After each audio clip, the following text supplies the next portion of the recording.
오늘도 이 시간에 주전에 나와 하나님 앞에 예배한 여러분들에게 하나님의 놀라운 은혜와 또 기도의 응답이 있기를 주님의 이름으로 간절히 축원합니다. 오늘의 본문의 말씀은 예수님께서 십자가의 죽으심이 너무나도 큰 고통임을 알기에 하나님께 간절히 기도하시면서 이를 면할 수 있다면 면하게 해달라는 것입니다. 예수님께 십자가에 달리셔야 돼요. 예수님은 하나님이시지만 이 땅에 사람의 몸으로 오셨습니다. 그냥 신이신데 사람의 껍질만 입고 와서 그냥 신의 존재로 있는 것이 아니라 온전히 사람으로 태어나셨어요. 그래서 우리 인간들처럼 아픔도 하시고 슬픔도 있고 이렇습니다. 그래서 십자가에는 너무나 큰 고통이에요. 그것을 아시는 예수님께서 하나님 앞에 기도하는 거예요. 하나님, 이것을 피할 수만 있으면 피하게 해주세요. 그 마음은 그런 거죠. 여러분 십자가의 죽으심을 아시죠? 십자가는요, 우리가 살아서 못으로 손발과 모든 것이 박혀야 됩니다. 얼마나 고통일까요? 그 고통을 예수님은 피하고 싶었던 거죠. 여러분 어떻겠습니까? 여러분 십자가에 한번 달린다고 생각해 보세요. 얼마나 두렵겠습니까? 예수님도 인간이기 때문에 우리의 마음을 아시는 거예요. 우리 심정을 아시는 거예요. 그래서 그것을 피하고 싶었지만 그 하는 말이 뭐입니까? 그러나 이때를 위해 내가 왔습니다라고 이야기해요.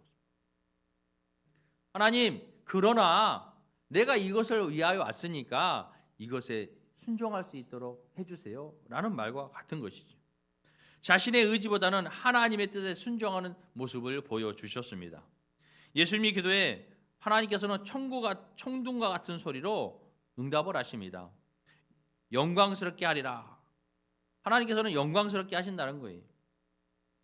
예수님께서는 이 소리를 자신을 위한 것이 아니라 그 주변에 있는 많은 무리들을 위함이라고 말씀하고 있습니다. 그러시면서 이제 곧 세상에 심판할 때가 됐다는 거예요. 그리고 세상에 임금들이 쫓겨난다는 것입니다.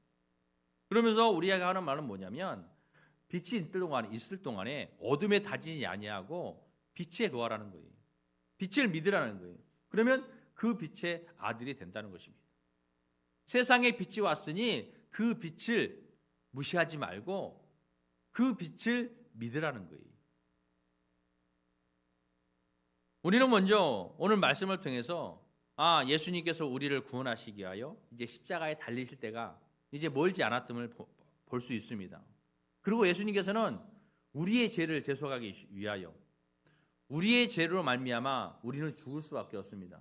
죄의 삭은 사망이라고 말씀하고 있어요. 여러분 한 사람 한 사람에게 죄가 있습니다.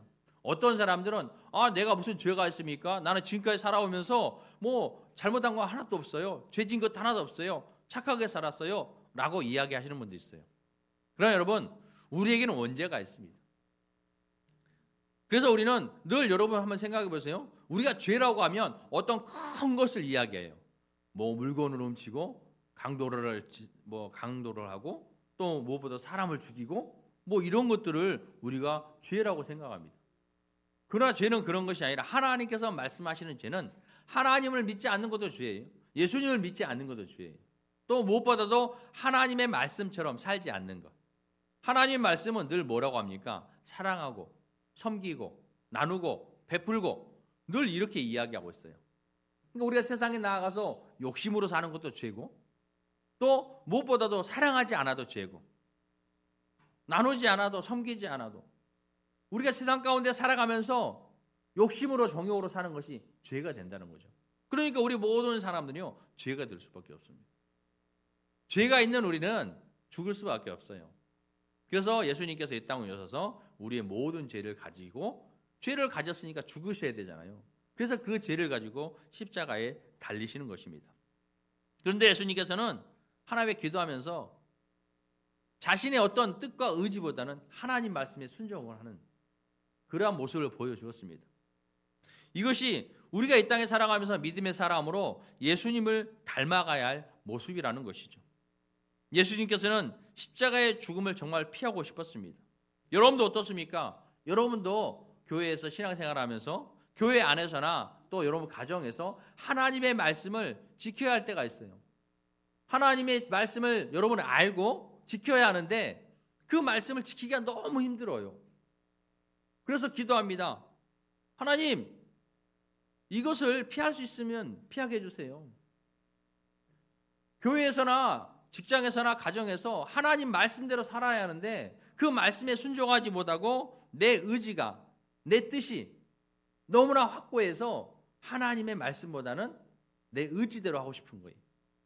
그러나 우리는 하나님 앞에 기도하면서 무엇보다도 하나님의 뜻에 순종하는, 내 의지보다는 내 의지를 내려놓고 하나님의 뜻에 순종할 수 있는 이런 믿음의 삶을 살아야 된다는 것이죠. 예수님께서 얼마나 기도했습니까? 오늘 말씀을 보면서 기억나는 것은 겟세마네 기도가 생각이 납니다. 그 하나님 앞에 자신의 의지를 내려놓고 하나님의 말씀에 순종하기 위하여 자신의 안에서 여러분 얼마나 싸우겠습니까? 예수님은 하나님이시잖아요. 능력이 있잖아요. 여러분 그걸 피할 수 있으면 피할 수 있었어요. 천군 천사를 불러서 여러분 십자가에 안 죽어도 됐어요. 안 죽으셔도 됐어요. 그러나 그 속에서 계속해서 이렇게 하나님의 십자가를 져야 되는 것과 피하고 싶은 마음이 얼마나 싸웠겠습니까? 그러니까 어떻게 기도했어요? 땀방울이 핏방울이 됐다고 했어요. 내가 하나님의 말씀을 순종하기 위해서 그렇게 기도한 거예요. 내 의지를 버리고 내 뜻을 버리고 오직 하나님 말씀에 순종하기 위해서 내게서 나오는 모든 이런 생각과 의지를 내려놓기 위해서 기도했다는 것입니다. 여러분도 그럴 수 있기 바랍니다.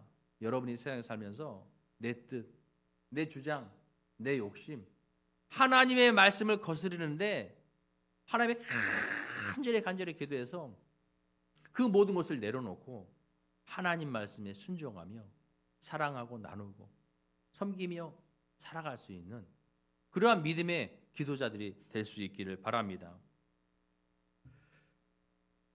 오늘 이 모든 것이 이렇게 우리의 신앙생활이 되어야 되는 것입니다. 여러분은 우리 교회 모든 성도님들은 어떠한 상황에서도 하나님께 순종할 수 있는 성도님들이 다 될 수 있기를 바랍니다. 오늘 본문에 예수님은 빛으로 오셔서 그를 믿는 자들은 빛의 아들이 될 거라고 우리에게 말씀하고 있습니다. 35절에서 잠시 동안 빛이 너희 중에 있으니 빛이 있을 동안에 다녀서 어둠에 붙잡히지 않게 하라라고 우리에게 말씀하고 있어요. 빛이 잠깐 있다는 거예요. 계속해서 있는 빛이 아니라 잠깐 있을 것인데 너희들이 그 빛이 있을 동안에 빛으로 다니라는 거예요. 그래서 어둠에 붙잡히지 말라고 이야기하고 있습니다. 여기서 말하는 어둠은 이 세상의 임금이 주관하는 것을 이야기합니다. 이 세상의 임금들이 이 어둠을 주관하고 있어요. 에베소서 2장 2절 말씀해 보면 그때 너희는 그 가운데서 행하여 이 세상 풍조를 따르고 공중의 권세 잡은 자를 따랐으니 곧 지금 불순종의 아들들 가운데 역사하는 영이라 라고 말씀하고 있습니다. 그 임금, 세상의 임금이 주관하는 이 어둠, 이것은요 세상의 임금은 한마디로 말하면 어떤 사단의 세력을 이야기합니다.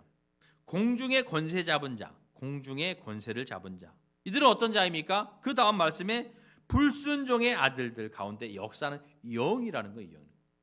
그러니까 어떤 악한 사단 마귀를 말하고 있는 것입니다. 그래서 이 사단 마귀는 우리를 유혹합니다. 여러분의 삶에서 늘 하나님의 말씀대로 살지 못하도록, 하나님의 말씀대로 사는 것은 빛으로 나아가는 거예요.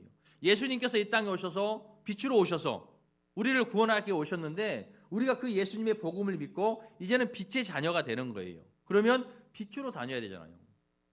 근데 우리 세상의 사람들은 내가 하나님을 믿고 나서도 내가 빛의 자녀임을 망각하는 거죠. 잊어버리는 거예요. 그리고 세상의 유혹을 따라 그 유혹에 빠져버리는 것입니다. 세상의 사단마귀는요 얼마나 좋은 곳으로 우리를 유혹하는지 몰라요. 달콤한 곳으로, 세상의 가장 좋은 곳으로 우리를 유혹하여서 결국 유혹에 빠져 다시 어둠에 많은 사람들이 거하게 만든다는 것입니다. 이 어둠에서 우리를 빛으로 인도하여 구원하기 위하여 오신 분이 바로 예수님이신 것입니다.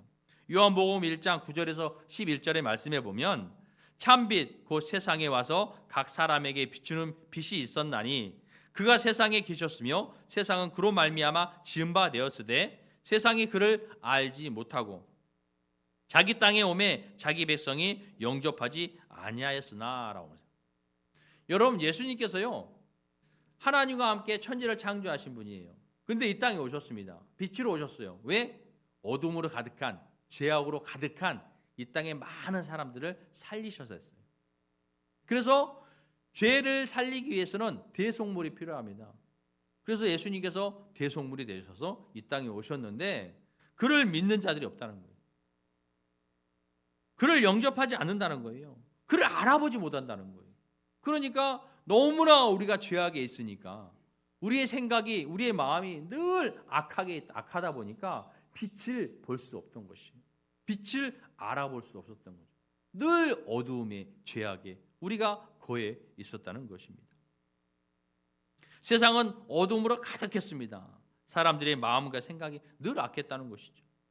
예수님께서 우리에게 말씀하시는 것처럼 사는 것이 아니라 늘 우리 마음에는 미움, 다툼, 시기, 질투가 많았다는 거죠. 또 무엇보다도 세상의 근심과 걱정과 염려가 너무나 많았다는 거예요. 그래서 늘 어두운 그늘에 살았다는 것입니다. 사람들은 어둠의 권세에 사로잡혀 빛으로 나가지 못하는 병들고 상처 입어 위독한 상태였다는 거예요. 우리가 볼 때는 건강한 것 같지만 그러나 우리의 모습은 병들었다는 거예요. 상처 입은 이렇게 위독한, 곧 죽을 수밖에 없는 이렇게 위독한 모습으로 살고 있었다는 것이죠. 그러나 예수님께서 천국의 복음을 전파하시며 어둠에 있는 사람들을 빛으로 이끌어 주셨습니다. 하지만 많은 그리스도인들도 자신이 빛의 자녀임을 망각하고 세상의 유혹에 빠져 다시 인간의 욕심과 정욕으로 어두움에 거하게 되는 것입니다. 그런 우리에게 예수님께서 오셔서 어둠에서 빛으로 우리를 구원해 주신 것입니다. 요한복음 1장 12절 말씀에 영접하는 자, 곧 그 이름을 믿는 자에게는 하나님의 자녀가 되는 권세를 주셨으니 라고 말씀하고 있어요. 예수님을 영접해요. 예수님께서 여러분을 살리러 오셨어요. 그런데 세상에 많은 사람들, 하나님을 믿는다고 하는 사람들도 이 예수님을 영접하지 않는다는 거죠. 영접하지 못하는 거죠. 여러분 성경을 보세요. 많은 제사장들과 서기관들과 바리새인들이 여러분 예수님이 오셔서 늘 천국 복음을 전하고 자신이 하나님의 아들이라고 이렇게 전하였지만 그 예수를 받아들이지 않았어요. 오히려 죽이려 했다는 것입니다. 그러나 믿는 자에게는 하나님의 아들이 되는 권세를 주셨다는 거예요. 오히려 믿지 않는 사람들이 예수님을 체험하고 예수님을 믿고 복음을 받아들이는 이러한 사람들이 많았다는 것입니다. 우리도 예수님을 믿습니다. 예수를 믿는 우리는 빛의 자녀인 것입니다. 빛의 자녀인 우리는 이 땅에 살아가면서 어떤 삶을 살아야 될까요? 세상에 어두움에 사는 사람이 있고 빛으로 역사하는 사는 사람이 있습니다. 그러면 우리는 세상의 빛인데 빛의 자녀인데 세상에서 어떤 삶을 살아야 할까요? 예수님은 우리에게 빛의 자녀들처럼 행하라고 말씀하고 있습니다. 에베소서 5장 8절 말씀에 너희가 전에는 어둠이더니 이제는 주 안에서 빛이라 빛의 자녀들처럼 행하라 라고 말씀하고 있어요. 너희가 예전에는 어둠이었다는 거예요. 사단 마귀의 그 나쁜 영에 사로잡혀서 어둠 속에 살았다는 거예요. 어둠이었다는 거죠. 그러나 예수 그리스도를 믿음으로 말미암아 우리가 빛의 자녀가 되었다는 거예요. 그러면 너희가 이제는 어둠의 자녀가 아니라 빛의 자녀처럼 행하라는 거죠. 그러면 우리가 세상에서 빛의 자녀로의 삶을 사는 그것은 어떤 것일까요? 우리는 먼저 빛의 자녀로 살기 위해서는 하나님을 기쁘게 하는 삶을 살아야 합니다. 에베소서 5장 10절 말씀에 주께 기쁘시게 할 것이 무엇인가를 시험하여 보라 라고 말씀하고 있습니다. 여러분이 살아가면서 내가 하나님 앞에 하나님을 기쁘게 할 것이 무엇인지를 시험해 보라는 거죠. 이것을 새 번역 성경에서는 뭐라고 얘기하냐면 주님께서 기뻐하시는 일이 무엇인지를 분별하십시오 라고 이야기하고 있습니다. 그러니까 빛의 자녀는 하나님을 기쁘시게 하는 일들을 분별하고 그 말씀대로 그 뜻대로 살아가라는 것이죠. 하나님을 기쁘시게 하는 삶이 무엇인지를 분별하는 것입니다. 로마서 12장 2절 말씀에 너희는 이 세대를 본받지 말고 오직 마음을 새롭게 함으로 변화를 받아 하나님의 선하시고 기뻐하시고 온전하신 뜻이 무엇인지를 분별하도록 하라 말씀하고 있습니다. 우리는 하나님의 자녀로서 이 땅에 살아가면서 이 세대를 본받지 말라는 거예요. 악한 세대, 남들이 악한 것으로 말미암아, 거짓된 것으로 말미암아, 불의한 것으로 말미암아, 잘 되는 거, 부한 거, 여러분 그것을 본받지 말라는 거예요. 남들이 다 한다고 해서 여러분 하지 말라는 거예요. 남들이 다 무단횡단하는데 여러분 같이 하지 말라는 거예요. 여러분 빛의 자잖아요. 그러니까 어떻게 해야 돼요? 횡단보도로 건너라는 거예요. 세상이 모두가 그것을 한다고 해서 그 시대를 따라가지 말고 오직 빛의 자녀처럼 살아라는 것입니다. 그래서 뭐라고 그래요? 마음을 새롭게 하라는 거예요. 어둠에 있던 우리가 이제는 마음을 새롭게 하여 변화되어야 된다는 거죠. 그전에 내 삶의 모든 것을 버리고 이제는 새롭게 변화를 받아서 이제 하나님의 선하시고 기뻐하시고 온전하신 뜻이 무엇인지를 알아야 된다는 거예요. 여러분 그러기 위해서는 어떻게 해야 돼요? 하나님의 말씀을 알아야 돼요. 하나님의 말씀 가운데 하나님의 뜻이 있습니다. 그래서 그 뜻을 분별하기 위해서는 우리가 말씀을 가까이 해야 돼요. 말씀을 알아야 하나님의 뜻을 알고 그래서 세상에서 그 뜻을 이루는 삶을 살 수 있다는 것입니다. 하나님이 기뻐하는 삶은 무엇일까요? 하나님이 기뻐하는 삶은 육체의 일을 버리는 것입니다. 육체의 일은 무엇입니까? 갈라디아서 5장 19절에서 21절 말씀에 그렇습니다. 육체의 일은 분명하니 곧 음행과 더러운 것과 호색과 우상 숭배와 주술과 원수 맺는 것과 분쟁과 시기와 분냄과 당 짓는 것과 분열함과 이단과 투기와 술 취함과 방탕과 또 그와 같은 것들이라. 여러분 무엇입니까? 우리가 세상에서요 하지 말아야 될 것, 악한 것들을 이야기하겠습니다. 하나님은 정반대죠. 사람의 일, 육체의 일은 이런 것들이에요. 하나님께서는 이런 육체를 위한 삶을 사는 것을 기뻐하지 않으신다는 거예요. 여러분이 세상에 가서 이런 삶을 사는 거, 욕심을 부리고 종욕대로 그런 삶을 사는 것이 아니라 오직 하나님을 기쁘게 하시는 삶. 그것은 어떤 것일까요? 하나님께 기뻐하시는 삶은 예수님을 믿는 믿음 안에서 사는 삶이에요. 나를 내려놓고 내 안에 이제는 욕심으로 정욕으로 미움 다툰 시기 질투 이런 것으로 사는 것이 아니라 내 속에 모든 것을 내려놓고 내 안에 예수 그리스도를 영접하는 삶. 갈라디아서 2장 20절 말씀이 뭐라고 그랬습니까? 내가 그리스도와 함께 십자가에 못 박혔나니 그런즉 이제는 내가 사는 것이 아니요. 내가 사는 것이 아니라는 거예요. 왜? 그리스도와 함께 십자가에 못 박혔을 때 나도 못 박혔다는 거예요. 나도 죽었다는 거예요. 예수님 죽을 때 나도 죽었다는 거예요. 그러니까 내가 사는 것이 아니요 오직 내 안에 그리스도께서 사시는 것이라. 이제 내가 육체 가운데 사는 것은 나를 사랑하사 나를 위하여 자기 자신을 버리신 하나님의 아들을 믿는 믿음 안에서 사는 거라는 거예요. 그러니까 예수 그리스도를 믿는 그 믿음으로 살아라는 거예요. 인간의 욕심과 정욕을 버리고 예수 그리스도를 받아들이고 예수 그리스도가 내 삶의 주인이 되어서 내가 사는 것 같지만 예수님의 모습이 보여줘야 되는 것이죠. 예수님이 내 안에 있을 때 내가 사는 것이 다른 사람 눈에는 내가 사는 것 같지만 그것이 아니라 예수가 사는 거예요. 예수가. 그게 믿음의 삶이라는 것입니다. 사랑하는 성도 여러분, 여러분들도 무엇보다도 하나님을 기쁘시게 하는 삶을 살 수 있기 바랍니다. 내 인간의 욕심과 정욕, 내 의지를 내려놓고 하나님의 간절히 기도해서 하나님의 뜻을 따를 수 있는 이러한 믿음의 삶을 살 수 있기 바랍니다. 그래야 할 때 하나님께서는 여러분의 삶을 기쁘게 받아 주실 것입니다. 두 번째로는 지혜로운 삶을 사는 것입니다. 시편 111편 10절 말씀에 여호와를 경외함이 지혜의 근본이라라고 말씀하고 있습니다. 여러분 여호와를 경외하는 게 지혜의 근본이라는 거예요. 여호와를 경외하면요 지식의 근본이요 지혜의 근본이 되는 거죠. 그래서 여러분에게 지식이 더해지고 지혜가 더해지는 거예요. 무엇을 할 때? 여호와를 경외하는 것이. 그럼 여호와를 경외하는 것이 뭐예요? 하나님을 공경하고 하나님의 뜻을 받들고 하나님과 같게 하고 여러분 삶에서 늘 하나님의 말씀으로 그 뜻을 이루는 삶을 이야기하고 있습니다. 또 잠언서 3장 18절 말씀에 지혜는 그 얻은 자에게 생명나무라라고 말씀합니다. 그래서 지혜를 가진 자는 복되도다라고 이야기하고 있습니다. 여러분 이 땅에 살면서 복된 삶을 살아라는 거예요. 하나님은 왜 빛의 자녀가 세상에서 근심 걱정과 염려를 가지고 쪼잔하고 이런 삶을 사냐는 거죠. 너희는 하나님으로 말미암아 늘 만족하는 삶을 살아가는 거죠. 여러분의 삶이 가진 것이 많아서 만족하는 것이 아니라 하나님이 나와 함께 하시고 하나님이 나를 구원해 주신 내게 감사해서 내게 가진 것이 감사한 거예요.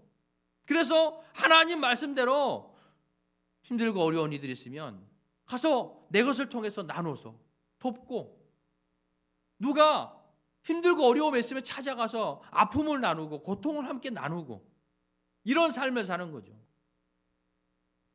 또 무엇보다도 이 땅에 살면서 늘 내 입으로라든지 내 모든 삶이 복된 삶을 사는 거예요. 여러분이 말을 한마디 하더라도 늘 어떤 원망의 말, 불평의 말 이런 말을 할 것이 아니라 늘 기쁨의 말, 감사의 말, 사랑의 말 이런 말씀을 하는 거죠. 복된 삶을 살아가는 거예요. 그래서 지혜를 얻으라는 것입니다. 지혜는 하나님 앞에 나오는 거예요. 그래서 하나님의 말씀을 통해서 그 지혜가 여러분에게 더해지는 것입니다. 잠언 11장 30절 말씀에서도 의인의 열매는 생명나무라 지혜로운 자는 사람을 얻느니라 라고 말씀하고 있어요. 지혜로운 사람은요, 사람을 얻는다는 거죠. 되게 중요합니다. 내가 지혜로운 사람을 되어서 사람을 얻어요. 우리는 그리스도인의 자녀로서 무엇보다 지혜를 가져서 많은 죽어가는 영혼들을 하나님 앞에 이끌 수 있는 이런 지혜로운 자가 돼야 돼요. 사람을 얻는 거예요. 그냥 사람을 얻는 것이 아니라 죽어가는 영혼을 하나님 앞에 구원할 수 있는, 인도할 수 있는 구원의 통로가 우리가 되어야 된다는 것입니다. 다니엘서 12장 3절 말씀에 지혜 있는 자는 궁창에 빛난 빛과 같이 빛날 것이요 많은 사람을 옳은 대로 데려가게 한 자는 별과 같이 영원토록 빛나리라 라고 말씀하고 있습니다. 지혜로운 자는요 궁창의 빛과 같이 빛날 거라는 거예요. 그러니까 이 사람은 무엇을 하느냐? 많은 사람을 옳은 대로 돌아오게 한다는 거예요. 지혜로운 사람은 이 세상에 많은 죽어가는 영혼들을 예수 그리스도로 앞으로 이끄는 사람이라는 것입니다. 그래서 하나님께서는 그런 사람을 기뻐하신다는 거예요. 우리가 믿음의 자녀로, 빛의 자녀로, 빛의 아들로 사는 이 세상에는 어떤 내가 어떻게 하면 잘 살까? 어떻게 하면 내가 많은 것을 이룰까? 어떻게 하면 내가 복을 받을까? 이것이 아니라 어떻게 하면 한 사람 죽어가는 영혼을 그들을 이끌어서 영원한 천국으로 구원받는 영혼으로 우리가 이끌어갈 수 있을까? 이것에 여러분 집중하라는 것이죠. 이것이 지혜로운 자의 삶이라는 것입니다. 하나님께서는 이러한 지혜로운 자를 기쁘게 받아주시는 것입니다. 또 세 번째로 성령의 충만함으로 살아야 하는 것입니다. 우리가 빛의 자녀로 이 땅에 사는데 성령의 충만함을 가지라는 거예요.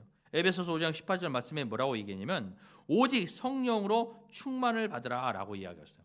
근데 그 앞에 뭐라고 하냐? 술 취하지 말라 이는 방탕한 것이니 라고 이야기하고 있어요. 술 취하지 말아요. 왜? 우리가 술을 취하게 되면 하나님 말씀을 잃어버려요. 이성을 잃어버려요.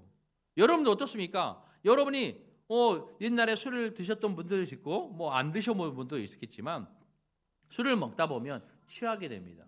그러면 어떻게 돼요? 이성을 잃어버려요. 이성으로 판단을 못해요. 그러니까 우리가 하나님의 말씀을 알고도 술 취했다면 우리가 하나님 말씀대로 살지 못한다는 것이죠. 그래서 우리는 술 취하지 말라는 거예요. 차라리 성령에 취하라는 거예요. 성령의 술에 취해서 성령으로 말미암아 여러분들이 땅에 충만함으로 살아가는 거예요.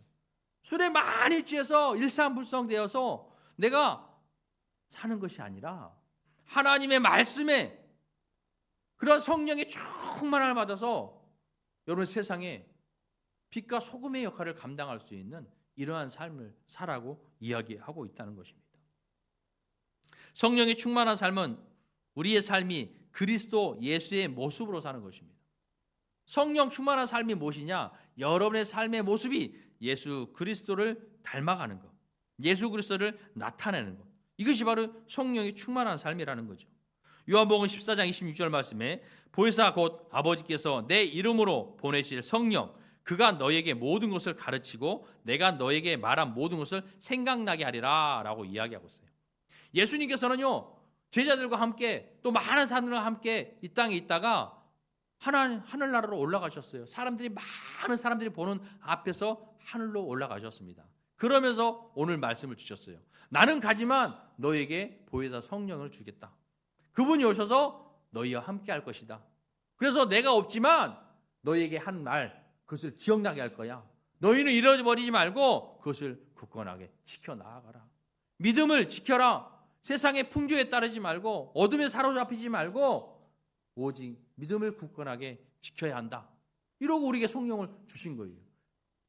그래서 성령이 우리 안에 계십니다. 또 성령이 우리 안에 있기 때문에 우리가 무엇보다도 이제 성령의 충만함을 받아서 어떻게 살아야 하느냐. 사도행전 1장 8절 말씀에 오직 성령이 너에게 임하시면 너희가 권능을 받고 예루살렘과 온 유대와 사마리아와 땅끝까지로 내 증인이 되라 라고 말씀하고 있어요. 성령이 충만한 삶. 여러분 삶에 성령이 충만하면요, 여러분이 받은 그 복음, 예수 그리스도로 말미암아 내가 구원을 얻은 그 기쁨의 복음을 주체하지 못한다는 거예요. 조용히 할 수 없어요. 담을 수 없어요. 그냥 내 마음에서 막 이 말씀을 전하고 싶은 거예요. 그러니까 성령이 내게 임하면 내가 세상의 끝까지 예수 그리스도의 증인이 되어지는 거죠. 내 주변에 있는 사람들에게 내가 성령의 충만함으로 늘 복음을 증거하는 거예요. 하나님 믿어야 하고 예수님 믿어야 하고 그래야 천국 가고 영혼은 구원받는다고. 여러분이 예수 그리스도를 왜 믿는지를 이야기할 수 있어야 돼요. 그분들이 여러분에게 예수를 믿는 것이 무엇입니까? 예수를 왜 믿어야 합니까? 그러면 여러분이 이야기할 수 있어야 돼요. 그냥 예수님 믿으세요. 예수님 믿으면 복 받습니다. 예수님 믿으면 천국 갑니다.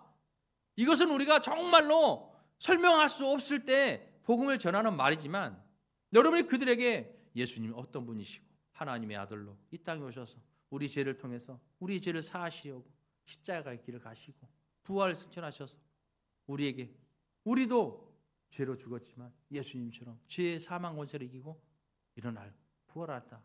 우리가 예수로 말미암아 다시 사는 거고 구원을 얻은 거야. 그래서 예수를 믿으면 구원을 얻는다는 것을 여러분 이야기할 수 있어야 된다는 것이죠. 그것이 성령이 충만한 삶이에요. 내게 성령이 충만하니까 이 기쁨을 감추지 못하고 늘 주변인들에게 복음을 증거하는 것입니다. 또 갈라디아서 5장 16절 말씀에 내가 이르노니 너희는 성령을 따라 행하라. 그리하면 육체의 욕심을 이루지 아니하리라. 성령을 따라 행하라는 거죠. 성령에서 나에게 늘 이야기하는 것들이 있잖아요. 가르치고 생각나는 게 한 것들 있잖아요. 그러면 우리가 육체의 욕심을 이루려 하다가도 내 속에 있는 성령이 나를 가르친다는 거예요. 깨닫게 한다는 거예요. 기억나게 한다는 거예요.